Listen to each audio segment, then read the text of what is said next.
મિત્રો યુટ્યુબ ચેનલની અંદર આપનું હાર્દિક સ્વાગત છે।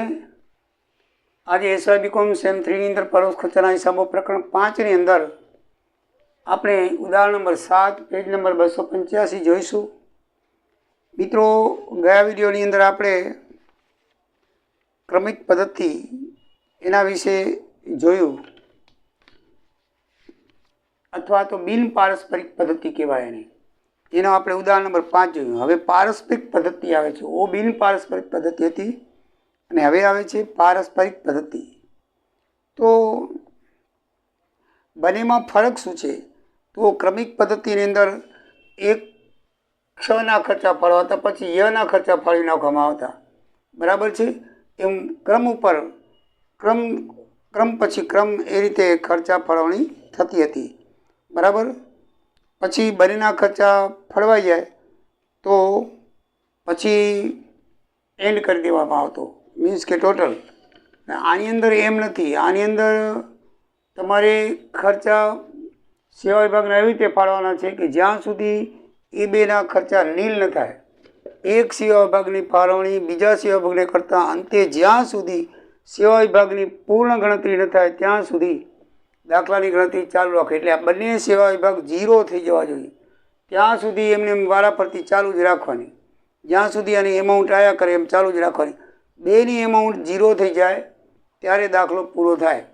પારસ્પરિક ફાળવણી પદ્ધતિ 3 છે મિત્રો: પુનરાવર્તિત ફાળવણી, યુગવત સમીકરણ ફાળવણી, પ્રયત્ન અને ભૂલની ફાળવણી। આ 3 પ્રકારના દાખલા 3 આપણે જોવાના છે। આજે આપણે પુનરાવર્તિત ફાળવણીની અંદર પહેલી જે પારસ્પરિક ફાળવણીની અંદર પહેલી પદ્ધતિ છે પુનરાવર્તિત ફાળવણી, એનું ઉદાહરણ નંબર 7 જોઈએ છીએ। પછીના વિડીયોમાં યુગપત અને પછી પ્રયત્ન અને ભૂલ એમ 3 જાતની જોશું અને પછી આ પ્રકરણ પૂરું થશે। સમજાઈ ગયા? તો દાખલા નંબર 7 પાન નંબર 285 એકદમ સીધી ને સરળ રીત છે, કોઈ જાતનું કાંઈ છે જ નહીં।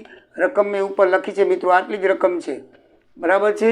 હવે 5 વિભાગોને રકમ ફાળવી દીધી છે, 4000, 3500, 3000, 1170 અને 1500 દાખલાની અંદર।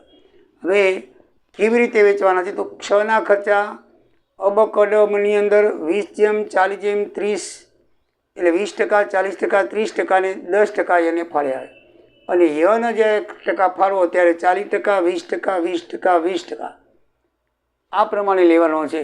પહેલામાં 40, બાકી બધામાં 20% લેવાનું છે મિત્રો। એટલે આ ટકાવારી પ્રમાણે ફાળવણી કરતા, રકમ મૂકી ટોટલ કરતા બાકી કાંઈ છે નહીં। તો સૌથી પહેલાં આપણે ક્ષના ખર્ચાની ફાળવણી કરી। ક્ષનો ખર્ચ 1170 છે, તો ક્ષ વિભાગે 1170 ને આપણે આ 20%, તો 4000 આ રીતે કરશું, બરાબર છે। તો ક્ષ વિભાગના ખર્ચની ફાળવણી આપણે કેવી રીતે કરશું?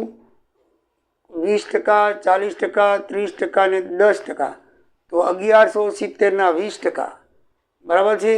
1170 20% એટલે 10% થાય 170, એટલે 20% 234, 170 × 234। આવી રીતે 40% એનાથી ડબલ 268, 30% એના કે 3 ગણા, આના કરતાં 3 ગણા 351, અને એની ફાળવણી થઈ ગઈ નીલ, બરાબર છે।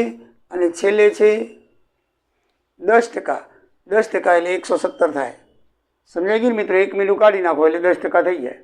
તો આ રીતે એની ફાળવણી તમારે ટકાવારી મુજબ કરતા જાવ, ટકા ગણતા। હવે મારું ટોટલ 42, 34, 39, 68, 33, 51 મિત્રો ક્ષની પૂરી થઈ ગઈ। હવે આ આવશે યના 1617 રૂપિયા। તો 1617 રૂપિયા કઈ રીતે વેચવાના છે? 40/20/20/20। તો 1617 ને આપણે 40% કરીએ તો 647 થશે। કેટલા થશે? 647। 20% 323, પછી 20% 323, અને પીછી 20% 323 થાય। પણ આપણને કીધું છે કે રૂપિયો રાઉન્ડ ફિગરમાં લેવો, 5 કરતાં વધારે આવે છે, 323 ને બદલે 324 લઈ લીધા છે, બરાબર? નકર આ ત્રણેયના માપ સરખા આવે। અને -1617 કરી નાખો એટલે એના પણ ફાળવણી થઈ ગઈ। વળી પાછું ટોટલ મારો 42, 91, 36, 74, 324 આ વિભાગ થઈ ગયો નીલ, બરાબર છે। હવે મિત્રો ટોટલ માર્યું તો આનું નીલ થયું, 324 માઇનસ થઈ ગયા, બરાબર છે. 324 વેચી નાખ્યા, આ 16 17 વેચી નાખ્યા, 16 17 વેચી નાખ્યા તો એને ભાગે 324 આવે તો વળી 6ના 324 આપણે વેચવા પડશે. કેના વેચવા પડશે? જો મિત્રો 16 17ની ફાળવણી આપણે અહીંયા કરી આવી, આ 16 17ની ફાળવણી નીલ થઈ ગયું. હવે વળી પાછું ટોટલ માર્યું બ્લુ કલરે, એટલે હવે 6ના ખર્ચા હજી 324 આવ્યા પાછા, એટલે વળી પાછા 324ની આપણે ફાળવણી કરવાની એ 6ની પ્રમાણે 20 40 30 10, તો 324 એના 20%, બરાબર છે. એટલે આમ તો 32.4 32 64 એટલે 65 જેવું થાય રૂપિયો. આપણે રાઉન્ડ ફિગરમાં લેવાનું છે, એટલે 65, પછી વળી 40%, 130, વળી 30%, 97 અને વળી 10% 32 થાય. અને 1 મિનિટ કાઢી નાખો, 32.4 એટલે 4 5 કરતાં ઓછા છે એટલે 32 રૂપિયા થાય. એટલે આ રીતે તમારે ટકાની ફાળવણી કરવી. અને વળી પાછું ટોટલ, આનું ટોટલ મારો 59 49 46. મિત્રો ઉદાહરણમાં ખોટું ટોટલ છે, ઉદાહરણની અંદર છે એમાં 49 અહીંયા 66 લખેલા છે, પાછું નીચે જવાબ બરાબર આવી જાય છે એટલે છપામણીમાં ભૂલ છે, એટલે એના ટોટલ ઉપર તમે નહીં ભૂલતા, એના નીચેના 2 ટોટલ ખોટા છે, બરાબર. આ 13 વાળું ટોટલ ખોટું છે ને આ એ ખોટું છે, આ બેમાં ભૂલ છે. દાખલો સાચો છે, નીચે તો પાછું બરાબર આવી જાય છે, નીચેની રકમ બરાબર છે. આ 2 ટોટલ છે એ આ 49 46 ને 49 51, ખરેખર 49 46 આવે અને એને 49 66 લખ્યું છે, અને એ 49 59 લખ્યા છે, બરાબર. એટલે થોડીક ભૂલ છે, બાકી કોઈ છપામણી ભૂલ છે, બાકી કાંઈ નથી. આપણે આ પ્રમાણે લેતા આવશું, બરાબર છે. તો હવે પાછા 32 રૂપિયાને ફાળવવાના, જ્યાં સુધી 2 નીલ ન થાય ત્યાં સુધી હાલ્યા આવવાનું. 32 રૂપિયાને કઈ રીતે ફાળવવાનું છે? યના છે ને તો 40 20 20 20, તો 32 રૂપિયાને આપણે ફાળવીએ તો 32 રૂપિયાના 40 યના છે ને એટલે 40% 13, 20% 6, 20% 6, અને આમાં 7 થાય છે કારણ કે 0.5થી વધારે થઈ જાય, 6 ને બદલે 7 લઈ જાય, સરવાળો બરાબર થઈ જાય, બીજું કાંઈ નહીં. 13 19 6 25 7 32, 6 લઈ તો 31 થાય, એટલે 1 રૂપિયાની અંદર વધારે લઈ લીધો છે, 32 થઈ જાય. એટલે તો સૂચના આપી છે દાખલામાં કે રૂપિયા રાઉન્ડ ફિગરમાં લેવાના છે, બરાબર છે મિત્રો. વળી પાછું ટોટલ મારો, તો વળી પાછા 7 રૂપિયા આને ભાગે, તો વળી પાછા 7ને આપણે વેચવા પડશે, તો એ 7 રૂપિયા છે 6ના, તો 20 40 40 30 10 ભાગે 2 રૂપિયા 3 રૂપિયા 2 રૂપિયા અને -7 રૂપિયા થઈ ગયા, બરાબર છે. તો વળી પાછું ટોટલ મારો, તો આ ટોટલ એનો જવાબ આવશે.